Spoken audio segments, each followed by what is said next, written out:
IPL 2026ல சிஎஸ்கேக்கு அப்புறம் மிகப்பெரிய பிரச்சனை அப்படின்னா சாம் கரனை ரீடைன் பண்ணதா இல்லைன்னா ஜேமி ஓவர்டனை ரீடைன் பண்ணதா அப்படின்னு சொல்லி தான். எஸ் கைஸ், ரீசெண்டாக செம்மையாக பர்ஃபார்ம் பண்ணி சம்பவம் பண்ணிட்டு இருக்க ஜேமி ஓவர்டனை சிஎஸ்கே ரீடைன் பண்ண போகிறாங்களா இல்லைன்னா பீக் ஆஃப் த ஃபார்மில் இருக்க சாம் கரனை சிஎஸ்கே ரீடைன் பண்ண போகிறாங்களா?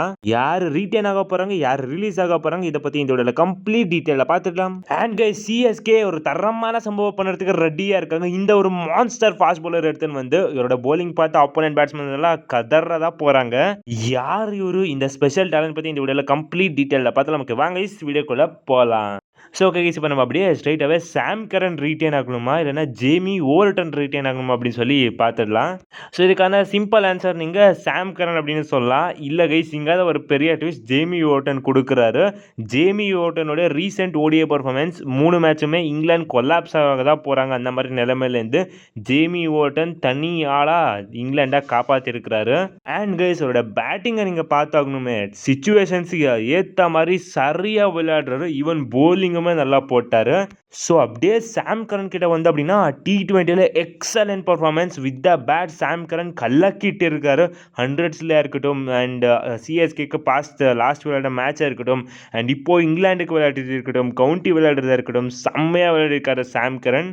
அண்ட் சாம் கரனுமே வித் த பால் செம்மையாக கலக்கிருக்காரு. ஸோ சிஎஸ்கேக்கு இங்கே தான் ஒரு மிகப்பெரிய பிரச்சனை ஸ்டார்ட் ஆக போகுது கைஸ்.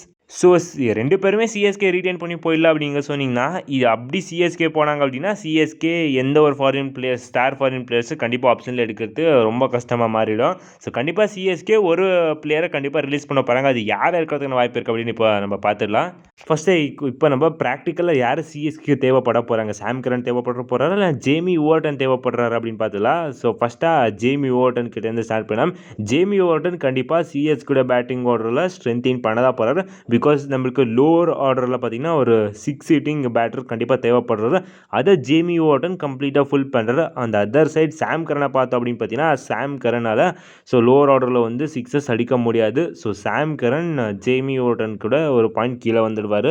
ஸோ பேட்டிங் கேப்பபிலிட்டி இருந்தாலுமே பிக் மேட்ச் வின்னர் யாராக இருக்கிறதுக்கான வாய்ப்பு இருக்கீங்க அப்படின்னு பார்த்தீங்கன்னா, டெஃபினட்டாக சாம் கரன் தான் இருக்க போகிறாரு. சாம் கரனுக்கு எக்ஸ்பீரியன்ஸ் இருக்கும். ஸோ சாம் கரனால் மேட்ச் எங்கேருந்து வேணாலும் எடுத்துன்னு போய் ஈஸியாக கம்ஃபர்டபுளாக வின் பண்ணி கொடுக்க முடியும். அண்ட் அதர் ஹேண்ட் நம்ம ஜேமி ஓவர்டனை பார்த்தோம் அப்படின்னா, ஜேமி ஓவர்டனால் ஸோ ப்ரெஷரான மேட்சஸ் எல்லாம் நம்மளுக்கு வின் பண்ணி கொடுக்குறது ரொம்ப கொஞ்சம் சான்சஸ் கம்மி தான் compared to Sam Curran. And bowling அப்படின்னு வந்தால் அப்படின்னு பார்த்தீங்கன்னா, நம்ம சாம் கரனை பவர் பிளேலும் போட வைக்கலாம் அண்ட் ஸ்லாக் ஓவர்ஸ்லையும் நம்ம போட வைக்கலாம். பட் ஜேமி ஓவர்டனை நம்ம பவர் பிளேயில் போட வைக்க முடியாது. ஸோ இது இன்னொரு மேஜர் டிஸ்அட்வான்டேஜ். அண்ட் நம்ம ஒரு லாங் டர்முக்கு ஒரு பிளேயரை பார்க்க போகிறோம் அப்படின்னு நம்ம போனோம் அப்படின்னா கண்டிப்பாக சாம் கரன் தான் இருப்பார். பிகாஸ் அவரோட ஏஜ் ஜேமி ஓவர்டன் கூட கம்மியாக தான் இருக்குது. ஸோ சாம் கரன் இங்கேயும் ஒரு அப்பர் ஹேண்டை பிடிக்கிறாரு. அண்ட் ஆப்வியஸாக சிஎஸ்கேவுடைய கனெக்ஷன் ஜேமி ஓவர்டனுடைய சாம் கரனுக்கு அதிகமாக இருந்திருக்கு. ஸோ ஆப்வியஸ் ஆப்ஷன் சிஎஸ்கே சாம் கரனுக்கு போகிறதுக்கு அதிகமான வாய்ப்பு இருக்குது. பட் சிஎஸ்கே ஈஸியாக இந்த டிசிஷன் எடுத்துடுவாங்க அப்படின்னா இல்லை கைஸ், கண்டிப்பாக ஒரு பெரிய டிஸ்கஷன் போட போகிறாங்க. நம்ம ஜேமி ஓவர்டனை ரீடைன் பண்ணுமா இல்லை சாம் கரனை ரீடைன் பண்ணுமா அப்படின்னு சொல்லி. அண்ட் எஸ்பெஷலி ஜேமி ஓவர்டனை சிஎஸ்கே அவ்வளோ ஈஸியாக விட மாட்டாங்க எல்லாரும் சொல்கிற மாதிரி. பிகாஸ் அவ்வளோ ஐப்பை கொடுத்து சிஎஸ்கே எடுத்துன்னு வந்தாங்க. லைக் ஜேமி ஓவர்டன் நம்ம எடுத்தே ஆகணும் அப்படின்னு சொல்லி ஆப்ஷனில் பிடிவாதமாக சிஎஸ்கே போய் எடுத்துன்னு வந்தாங்க. பட் கரெக்டாக யூஸ் பண்ணாங்க அப்படின்னா யூஸ் பண்ணல தான். ஒரு 50-50 காலாக இருக்குது. லைக் ஜேமி ஓவர்டன் ரீட்டன் ஆக போகிறாரா இல்லையா அப்படின்னு சொல்லி நம்ம வெயிட் பண்ணி தான் பார்க்கணும். நீங்கள் என்ன நினைக்கிறீங்க? ஜேமி ஓவர்டன் ரீட்டன் ஆகணுமா, சாம் கரன் ரீட்டன் ஆகணும் அப்படின்னு சொல்லி மறக்காமல் கமெண்ட்ஸ் சொல்லுங்கள். எனக்கு சாம் கரன் ரீட்டன் ஆகணும்.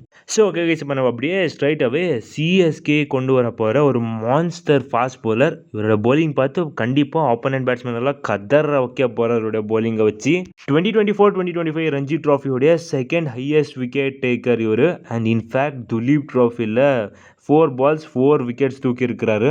அண்ட் இவருடைய போலிங் சாதாரணமாக இல்லை கைஸ், அசாதாரணமாக இருக்குது.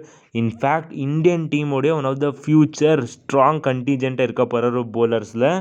அண்ட் இவர்கிட்ட எஸ்பெஷலி போலை ஸ்விங் பண்ணுறதுக்கு கேப்பபிலிட்டிஸ் எக்கச்சக்கமாக இருக்குது கைஸ். அண்ட் இன்ஃபேக்ட் ஜஸ்ட் 8 மேட்ச்சில் 44 விக்கெட். ஜம்மு காஷ்மீரை சேர்ந்த இந்த ஒரு ஃபாஸ்ட் பவுலர். ஸோ ரெக்கார்ட்ஸ் எல்லாம் பிரேக் பண்ணிட்டு இருக்காரு ஜம்மு காஷ்மீரோடைய பவுலர்ஸோடைய. அண்ட் ஃபஸ்ட்டாக இந்த ஒரு பவுலர் சிஎஸ்கேக்கு தேவை அப்படின்னு சொல்லி பார்த்துட்டு இவர் யார் அப்படின்னு சொல்லி பார்த்துலாம். ஸோ ஃபஸ்ட்டாக இந்த மாதிரி ஒரு ஃபாஸ்ட் பவுலர் சிஎஸ்கேக்கு தேவை. And you can swing death slack overs எல்லா பக்கமும் எல்லாம் போட முடியும். இந்த மாதிரி ஒரு ஃபாஸ்ட் பவுலர் சிஎஸ்கேக்கு தேவை அப்படின்னா டெஃபினட்டாக தேவை தான் கைஸ். பட் டீமில் விட வைக்க தான் முடியாது. பட் நம்ம க்ரூம் பண்ண வச்சு கண்டிப்பாக வர ஃப்யூச்சரில் விளையாட வைக்க முடியும். இன்ஃபேக்ட் இவர் அன்ஷுல் கம்போஜுக்கான ஸ்ட்ரைட் பேக்கப்பாக கூட இருக்கிறதுனா சான்சஸ் அதிகமாக தான் இருக்குது. அண்ட் கண்டிப்பாக ஒரு பெரிய அண்டர் ரேட்டட் பவுலராக தெரிகிற இவர் அதிகமான ப்ரைஸுக்கு போகிறதுக்குமே சான்சஸ் ரொம்ப கம்மியாக தான் இருக்குது. ஸோ டக்குன்னு பேசாமல் யார் இவர் அப்படின்னு சொல்லி இப்போ பார்த்துடலாம். And guys it's none other than Jammu காஷ்மீரை சேர்ந்த ஆகிஃப் நபி. எஸ் கைஸ், இவரை பற்றி நீங்கள் கேட்டிருந்தீங்க அப்படின்னா கண்டிப்பாக கேட்டிருப்பீங்க அப்படின்னு நம்புகிறேன். துலீப் ட்ராஃபியில் செம்மையாக பெர்ஃபார்ம் பண்ணார். இந்தியா ஏல செலக்ட் ஆவார் அப்படின்னு சொல்லி நம்பினார். பட் இந்தியா ஏல அன்ஃபார்ச்சுனேட்டாக செலக்ட் பண்ணல. பிகாஸ் அவர் எங்கே விளையாடுறார் அப்படின்னு தெரியும். பட் கைஸ் இவர் கண்டிப்பாக ஹர்ஷித் ராணா லெவலுக்கு ஒரு போலர் கிடையாது. என்னோட பர்ஸ்பெக்டிவ் ஆஃப் வியூவிலேருந்து கிடையாது, இந்தியன் டீமுடைய ஹெட் கோச் பர்ஸ்பெக்டிவ் ஆஃப் வியூவிலேருந்து இது. ஸோ அதனால தான் இந்த மாதிரி ஒரு போலர் இன்னுமே இந்தியாவை ரெப்ரசென்ட் பண்ணாமல் இருக்கிறாரு. பட் கைஸ் கண்டிப்பாக சொல்கிறேன், இந்த ஒரு போலரை கண்டிப்பாக சிஎஸ்கே டார்கெட் பண்ணுறதுக்கான சான்சஸ் அதிகமாக இருக்குது. நீங்கள் என்ன நினைக்கிறீங்க? இந்த மாதிரி ஒரு போலர் சிஎஸ்கே தேவைப்பட மாட்டார் அப்படின்னு சொல்லி கமெண்ட்ஸை சொல்லுங்கள் கைஸ். ஓகே கைஸ், இவ்வளோ தான் கைஸ் இந்த வீடியோ. நம்ம அடுத்த வீடியோ சந்திக்கலாம். Bye guys.